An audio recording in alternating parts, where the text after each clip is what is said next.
Ça n'arrivera pas en Amérique. Ça ne peut jamais arriver en Amérique.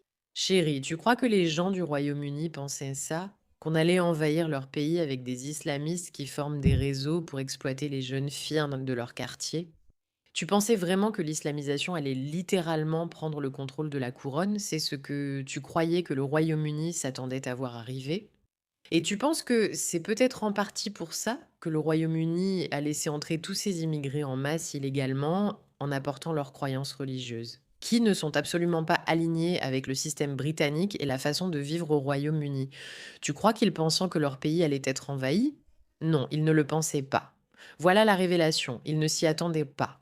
Et c'est pour ça que vous, les Américains, les Australiens, les gens de Nouvelle-Zélande, d'Afrique, ou de n'importe où ailleurs en Europe, vous devez regarder ce qui se passe au Royaume-Uni pour comprendre que ça pourrait aussi vous arriver.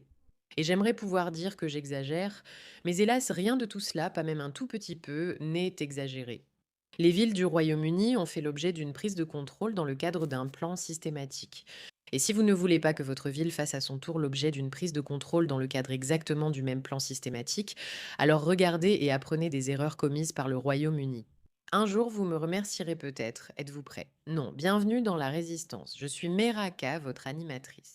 Assurez-vous de cliquer sur le bouton d'abonnement pour donner de la visibilité à cette vidéo, pour informer les gens, parce que nous résistons, parce que nous en avons assez et nous croyons que l'Occident doit être défendu. Et si vous pensez que l'Occident doit être défendu, rejoignez-nous. Vous avez trouvé votre communauté. Ok les amis, préparez-vous. Ça devient un peu intense sur le plan émotionnel.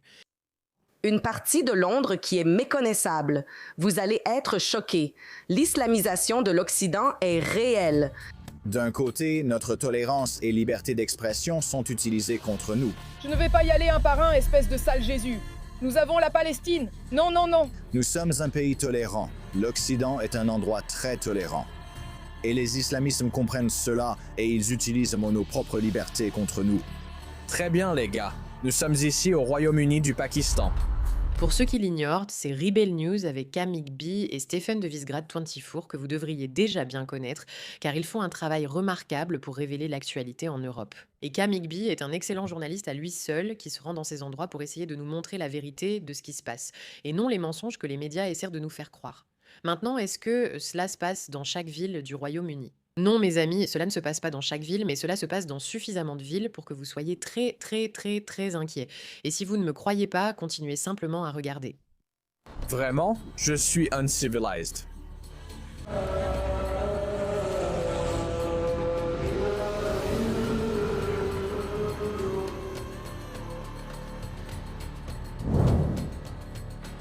Je me suis récemment rendue à Londres, en Angleterre, pour couvrir le grand rassemblement Unir le Royaume, organisé par Tommy Robinson.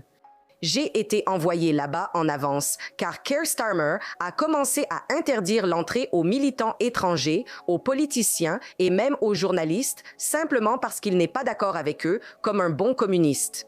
Et vous le verrez à nouveau samedi, lors d'une marche conçue pour confronter et intimider cette ville diversifiée et ce pays diversifié. Voici Keir Starmer, pour ceux qui ne le connaissent pas. Malheureusement, si vous savez qui il est, c'est l'homme qui détruit le Royaume-Uni, mais pas entièrement seul. Il a eu de nombreux prédécesseurs qui ont réussi à faire les mêmes choses simples, mais lui, il est en train de détruire le Royaume-Uni. Et il en est arrivé à la conclusion qu'au lieu d'admettre ses erreurs et soit de démissionner, soit d'essayer de les corriger, il va simplement faire taire toute personne qui ose dire Keir Starmer, je pense qu'il y a quelques problèmes avec toi. Littéralement toute personne qui essaie de dire quoi que ce soit, y compris des gens qui viennent de l'étranger pour couvrir. Pour ceux d'entre vous qui ne le savaient pas, Rebel News, c'était Avi Amini, c'était Ezra, ce sont des individus. Eva, ce sont des militants qui pensent qu'il faut aller interviewer des gens dans la rue et partager ce qui se passe. Peut-être en disant qu'ils pensent que la remigration est une bonne idée et qu'il faut renvoyer ceux qui sont là. Manipuler de jeunes filles devrait être vu comme une faute grave, tout comme une société saine punit les pédophiles. Il faudrait expulser ceux qui viennent détruire votre pays. Quoi qu'il en soit, avec tout cela aligné, cet homme a jugé que la meilleure façon de contrer la grande manifestation de Tommy Robinson, organisée contre ses politiques, était de simplement dire aux gens qu'ils ne pouvaient non pas venir. Sa solution, ne pas les écouter ni envisager qu'ils aient raison, mais dire non, vous êtes bannis. Le gouvernement travailliste va donc interdire aux agitateurs d'extrême droite de venir en Grande-Bretagne pour cet événement. Sur le terrain, mon objectif était simple, documenter les conséquences de l'immigration de masse et comment certains quartiers de Londres ont changé. Dans certains cas, au point d'être méconnaissables. Tout comme ce que j'ai vu en France lors des élections législatives de 2024, il y a une ghettoisation évidente et c'est un signe que l'intégration a échoué.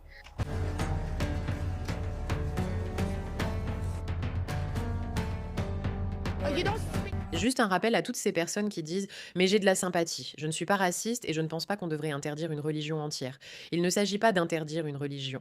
Il s'agit d'interdire une entité, un mouvement politique qui ne croit absolument pas à l'intégration dans la société. Si vous voulez venir avec votre religion et dire « Laissez-moi pratiquer ma religion, mais je veux aussi apprendre l'anglais. Je veux faire partie de votre société parce que je pense que votre société est formidable et je veux l'améliorer et la construire. » Alors c'est merveilleux.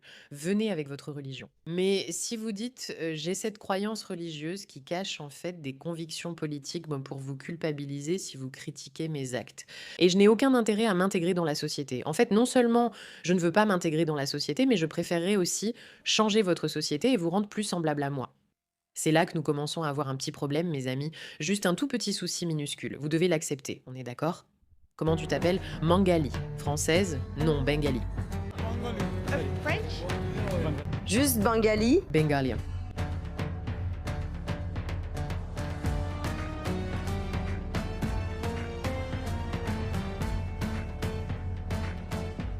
La plus rapide. Maintenant, je veux rappeler à tous ceux qui regardent encore cette vidéo que, encore une fois, cela n'a rien à voir avec un système de croyance qui vous dit quelque chose du genre. Cela se passe au Royaume-Uni, cela se passe en France, cela se passe en Espagne, cela se passe en Italie, cela se passe en Allemagne, cela se passe presque partout sauf en Pologne. C'est un problème énorme, énorme, énorme. Et il ne s'agit pas d'être raciste. Il s'agit d'empêcher des personnes d'entrer qui, en gros, essaient de dire « Arrêtez, arrêtez toute forme d'intégration et au contraire, convertissez ces gens à notre religion ». Pourquoi n'ai-je pas de problème à ce que nous observions, par exemple, une société amish vivant dans un certain pays ou une civilisation juive qui pourrait beaucoup ressembler à cela? Il pourrait sembler très juif ou très amish. Eh bien, s'ils ne cherchent pas à assimiler d'autres personnes à leur vision du monde, et plus important encore, s'ils souhaitent assimiler quelqu'un à la culture anglaise, contribuer et en faire partie, alors tant mieux. Qu'ils aient toutes les libertés religieuses du monde. Mais si vous ne comptez pas vous assimiler d'une façon ou d'une autre, pour moi, c'est un problème. Juste avant de continuer avec cette vidéo qui est absolument fascinante et merveilleuse, un petit mot rapide de nos sponsors. Tu ne prends plus de suppléments de calcium, n'est-ce pas?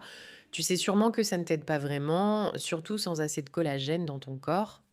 Du collagène? Oui.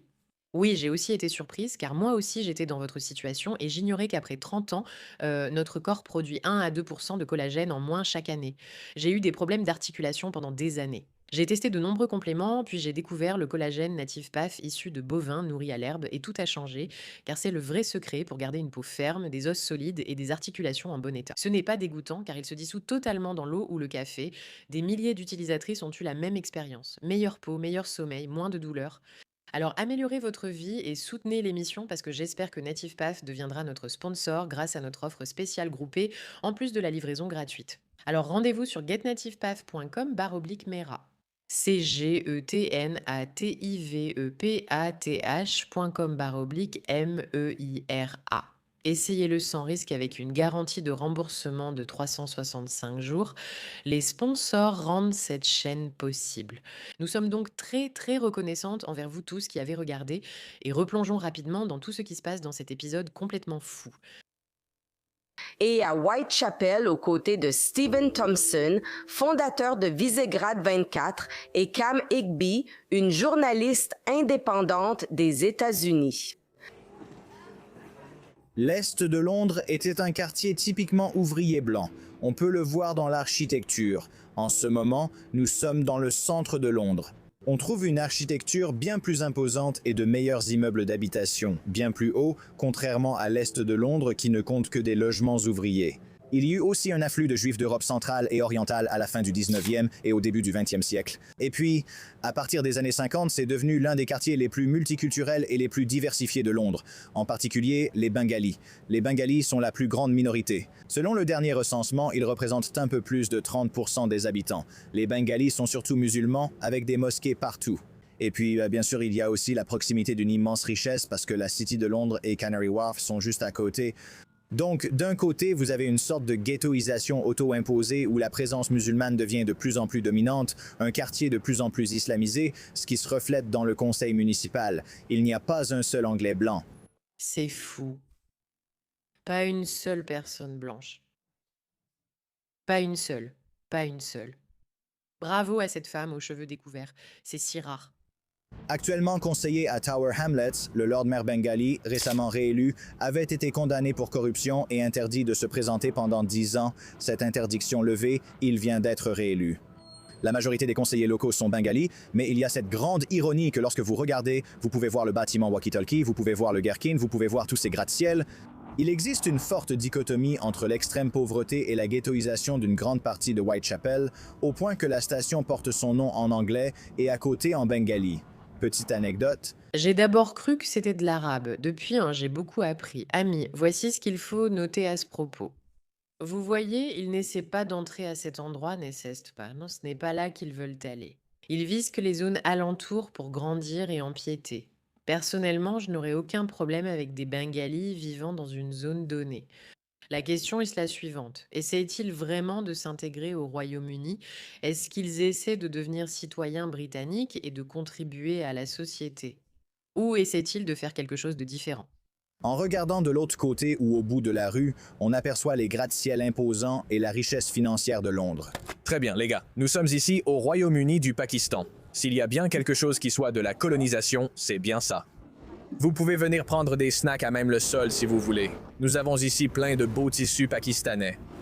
Nous avons des jouets pour enfants. À Tower Hamlets, c'était vraiment le tiers-monde, avec des bazars sur la route. Vous aviez de beaux bâtiments anglais anciens comme celui-ci, et devant, une sorte de bazar ressemblant à une décharge où ils vendent de faux sacs Louis Vuitton et Gucci. Le Royaume-Uni reste majoritairement blanc, mais des données indiquent qu'il pourrait devenir un pays où les Britanniques blancs seront minoritaires vers 2065. Mais si vous regardez les millénials, la génération Z, la génération Alpha, vous avez cette pyramide où les Britanniques blancs représentent une part de plus en plus petite chez les millénials, une part encore plus petite chez la génération Z et une part encore plus réduite chez la génération Alpha par rapport aux générations précédentes. Donc, nous pourrions être à 82% selon la dernière phrase. Le Royaume-Uni pourrait être à 82% de Britanniques blancs actuellement. Ce n'est pas le cas de la génération Alpha, qui n'est certainement pas composée à 82% de Britanniques blancs. Cela change, et cela change rapidement. Vous le voyez à Birmingham, vous le voyez dans des endroits comme Bradford, vous le voyez dans des endroits comme la ville de Luton. Au Royaume-Uni, environ 11 villes ou agglomérations sont aujourd'hui des lieux où les Britanniques blancs sont minoritaires. À Londres, un tiers de la population est composée de Britanniques blancs. Et à mesure que cela devient de moins en moins anglais, les Anglais partent. Il y a un phénomène de fuite des Blancs. Nous n'avons pas de problème avec l'arrivée de nombreuses personnes et le multiculturalisme, même si nous doutons de son efficacité. En Amérique, l'Amérique a certes été construite par des immigrants de toutes les couleurs, de tous les endroits et de toutes les origines. C'était formidable car ils partageaient tous la foi en la liberté, dans les valeurs américaines, s'intégrant autour de cela. Ici, c'est différent.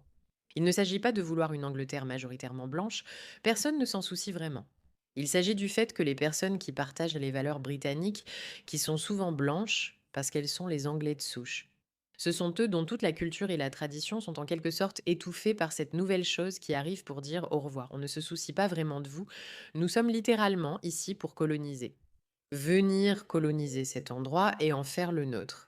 Très très différent. Quand on arrive dans un pays et qu'on croit aux valeurs de ce pays, alors le fait de venir avec une culture différente est magnifique. Mélangez ces deux choses, réunissez-les et vous créez quelque chose comme le rêve américain. Mais quand on arrive sans aucun intérêt à s'intégrer dans une culture, ce qu'on fait, c'est coloniser. Cela s'accélérera à moins qu'on agisse pour l'arrêter et l'inverser. Et évidemment, le plus gros problème de tout cela, c'est que les personnes les plus agressives dans tout ça sont certainement celles issues de milieux musulmans qui ne se contentent pas seulement de ghettoiser des quartiers. Ils ont une politique, non écrite mais réelle, d'islamisation, transformant les quartiers en zones où toute personne qui n'est pas musulmane, qui n'est pas de confession islamique, n'est pas la bienvenue. Si quelqu'un vient avec une caméra pour leur parler, il sera chassé. Aujourd'hui, ce n'est pas arrivé. Je pense que nous avons eu beaucoup de chance, ça aurait pu être différent. Cela aurait pu tourner comme ça.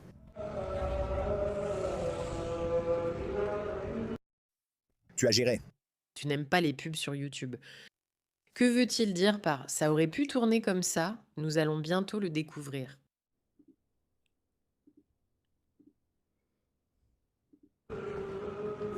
Nous filmions l'East London Mosque, l'une des plus grandes et anciennes de la ville, et parmi les rares au Royaume-Uni à permettre l'adhan. 5 fois par jour, l'imam monte dans la tour, ou pas forcément, mais utilise un micro, et il y a des haut-parleurs dans la tour, et il lance l'appel à la prière.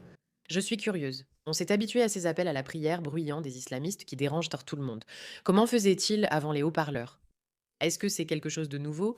Est-ce que ça fait partie d'une nouvelle façon de venir dans notre ville et de prouver leur domination ici? Ou est-ce que c'est quelque chose qui n'a jamais vraiment existé auparavant? Ou bien ça a toujours existé? Ils avaient une façon de fabriquer des haut-parleurs. Est-ce que quelqu'un a des idées? Dites-le moi dans les commentaires. Nous étions là pour les prières de midi et nous filmions les fidèles qui débordaient hors de la mosquée. La mosquée n'est pas assez grande pour accueillir toute la communauté musulmane, donc il y avait de nombreux musulmans dehors en train de prier et nous filmions avec mon caméraman. Et pendant qu'on filmait, une voiture s'est approchée, s'est arrêtée sur le passage piéton et l'homme dans le véhicule a dit « Je te reconnais, tu es Visegrad 24, tu es un apologiste du génocide, espèce d'animal. » Je m'approche et dis « J'aimerais discuter avec vous. J'aimerais savoir ce que ça fait d'être musulman à Londres, parler du multiculturalisme et de la vie à Tower Hamlets. » Cet homme n'a cessé de m'insulter. Pendant que je restais calme et tentais de l'aborder pacifiquement, les fidèles ont commencé à quitter la mosquée d'East London. Ils ont remarqué le bruit, et un grand groupe de musulmans a accouru. Parmi les Algériens, il y avait le jeune garçon qui a crié certaines des pires obscénités. Je dois dire que pendant qu'on écoute ça, je trouve ça tellement intéressant. Ils ont accouru. Prendre soin de soi vient de devenir encore plus rafraîchissant, n'est-ce pas? L'ironie, on dirait l'Angleterre. On fait toujours du marketing pour les gens normaux, mais eux, ils n'achètent pas. Certains Algériens, le jeune garçon qui a crié certaines des pires obscénités, notamment quand il a découvert que Visegrad 24 est clairement un média anti-Hamas et globalement un média pro-israélien sympathisant à la cause israélienne. Il a commencé à crier des obscénités en disant qu'il voulait assassiner des membres du gouvernement israélien et décapiter les Juifs un par un. Nous devons nous demander pourquoi ils sont si obsédés par l'idée de s'en prendre à Israël. Qu'est-ce qui les motive? Nous en avons déjà beaucoup parlé, honnêtement. Il se trouvait qu'il venait d'Algérie. Il était originaire d'Algérie. J'avais passé quelque temps en Algérie. Donc, Pourquoi un Algérien s'en soucierait-il le moins du monde? Pourquoi cela serait-il la chose qui le met en colère? comme je lui parlais de mon passé avant que l'interaction ne devienne hostile, il m'a même serré la main et a commencé à discuter jusqu'à ce qu'il entende Israël, puis il a complètement changé d'attitude. Tu viens du Nigeria? Ouais, s'il te plaît, qu'est-ce que tu vas dire? Il est juste là. Non, ce gars-là crie, ce n'est pas représentatif. Qu'est-ce que tu veux dire? Je ne suis pas d'accord avec ça. Tom Robinson, il est anti tout ça. Je ne sais pas. Si j'attrape Tommy Robinson, ouais. Tu sais, si je t'attrape Tom Robinson, je vais t'éclater. Ouais. Mais attends une minute. Si j'attrape Tommy Robinson, ouais. Non, si j'attrape Tommy Robinson, je vais l'éclater, ouais. C'est tout ce que je dis. Islam, respecte Islam. Respectez tout le monde, respectez toutes les couleurs. L'islam est parfait, nous non? Respect. Souhaitez-vous que le Royaume-Uni soit un pays musulman? Ce n'est pas un pays musulman. Le Royaume-Uni n'est pas un pays musulman. Nous ne sommes pas là pour prendre le contrôle. Nous sommes ici pour répandre notre religion, la paix et l'amour. C'est tout, mon frère. Vraiment? Tu es juste là pour répandre la paix et l'amour en disant bravo à Tommy Robinson. C'est une façon assez intéressante de répandre la paix et l'amour, tu ne trouves pas? Voudrais-tu que tout le monde soit musulman? Est-ce que je voudrais que tout le monde soit musulman? Non, nous ne voulons pas. Nous voulons un pays chrétien. Vraiment? Ouais. Tu serais prêt à parler devant la caméra? Je vous remercie. Quelle partie du pays? C'est un pays chrétien? Quelle partie de ce pays l'est? Chrétien? C'est un pays chrétien. Quelle partie de ce pays est chrétienne? Tu me demandes pourquoi je pense que ce pays est chrétien? Pourquoi? Pourquoi le Royaume-Uni est-il un pays chrétien? Commençons par la monarchie, d'accord. La monarchie est ointe, tu sais, par Dieu. Selon les chrétiens, bien sûr. Alors, Dans le sens de « est-ce que les Anglais sont chrétiens ?» C'est la question que tu poses? Je dirais que j'admire les musulmans pour... Non, tu ne les admires pas. Si, bien sûr. je t'ai trouvé une chaîne. Tu vas me laisser parler? Je ne vais pas te laisser parler. C'est quoi ta chaîne? Vice-président. Tu pourrais probablement lancer une chaussure. Quoi? Vice quoi? Je dois libérer la Palestine. Montre-moi. 1, 2... 3. Libéré. Libérer la Palestine. Libérer la Palestine.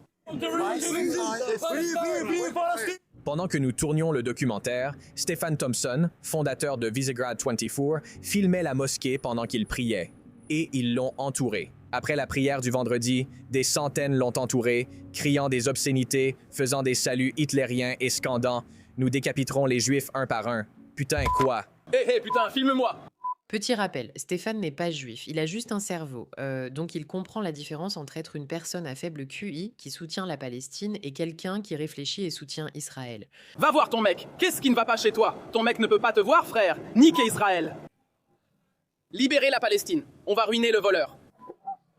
J'essaie de me demander, est-ce que vous pouvez imaginer si cet homme avait eu une interaction avec, disons, les gars de Bibi Netanyahou, vous savez, ces agents de sécurité, est-ce qu'il aurait été comme... Bravo Israël! Big Blue! Je suis soit devenu le et les États-Unis. J'ai le sentiment, juste un petit pressentiment que ce ne serait pas le cas. Voyons ce qui va se passer ensuite. Petit rappel à tout le monde, non, ce n'est pas au Qatar ni en Algérie. Ceci se passe au Royaume-Uni et cela arrive bientôt aux États-Unis. Gloire à la Palestine. La Palestine ne sera pas libre. L'homme va être décapité un par un, sale Jésus. Nous avons la Palestine. Vous saviez ça, les gars? C'est un juif. Vous pourriez être avec ce type. Petite anecdote. Je veux dire, un salut hitlérien. Merveilleux. Classe. Vraiment classe. L'homme que vous avez vu crier à propos de décapiter les Juifs et faire un salut nazi s'appelle Mohamed Hachid. Il a 18 ans. Il a ensuite été arrêté et inculpé pour harcèlement aggravé à caractère raciste, puis libéré sous caution en attendant son procès prévu pour le 16 juin. Devinez ce qui va se passer lors du procès. On dira probablement au procès quelque chose comme Ce n'était en fait pas une aggravation raciale. C'était la faute de Visegrad 24 d'être allé dans le Prime Minister. Je ne sais pas ce que vous avez vu, mais j'ai vu Stéphane être très très poli, gentil, courtois, intéressant et intéressé par la conversation. Il n'a rien dit curieusement sur Israël ou sur les Juifs, littéralement rien. On lui a demandé s'il pensait que le Royaume-Uni était un pays chrétien et il a dit qu'il respectait les musulmans.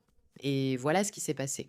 Je dois vous demander, mes amis, lequel de ces deux semble plus intelligent, lequel paraît vraiment savoir de quoi il parle. Lequel de ces individus aimeriez-vous dans votre société et lequel éviteriez-vous? Maintenant, si la réponse est que vous ne voulez pas de jeunes hommes qui ressemblent à ça, qui parlent comme ça et qui agissent comme ça, alors d'accord. Si vous parlez du jeune homme aux cheveux bouclés faisant le salut nazi, alors parfait. Il faut défendre l'Amérique. Et si vous faites référence à l'homme britannique blond qui s'exprime bien, eh bien alors vous devriez rester en Amérique parce que ce genre de personne disparaît bientôt, très bientôt de la surface de la Terre si nous ne nous battons pas contre les islamistes. Merci de votre attention à ce sujet.